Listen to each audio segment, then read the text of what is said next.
What's up everyone? Welcome to the video. Today we're going to take a look at how to replace the engine air filter in a Volkswagen Tiguan. I'm going to be working on a 2019 VW Tiguan in this video, but it will be the same on several different years. And this Tiguan has the 2-liter 4-cylinder engine, and I'll put a link in the description box of this video to where you can find these replacement engine air filters if you're in need. So as you can see, we've got our hood popped, taking a look at the engine bay. If we look off to the driver's side, we see this item right here. This is the air box. This is what houses the engine air filter. There's 8 screws that we'll need to loosen in order to get this apart. These are going to take a T25 Torx bit, a T25.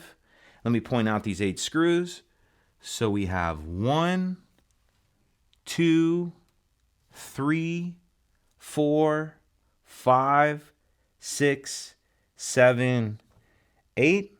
I've already got 7 of these loosened up. As you can see, I'll go ahead and loosen the last one right here.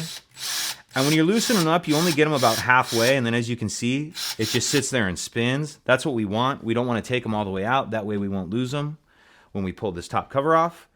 So once we have our 8 screws loosened up, this top cover will pull up like this, and then in here is our actual filter. The filter will pull out like this. Once you get your filter out, it's a good idea to go ahead and clean out the inside of this air box with a shop vac, even a rag. Get it as clean as you can. Then we'll grab our new filter. It's going to go in this orientation with this rubber gasket piece on the top. It will sit in there like that. We'll go ahead and line this up. And then the last thing you'll need to do is just tighten those 8 screws down. And I'll do that after the video to save a little bit of time. And that's it. Pretty simple. If you have any questions, please let me know. If you could take a second to like and subscribe, it helps us out, and I'd appreciate it. Thank you.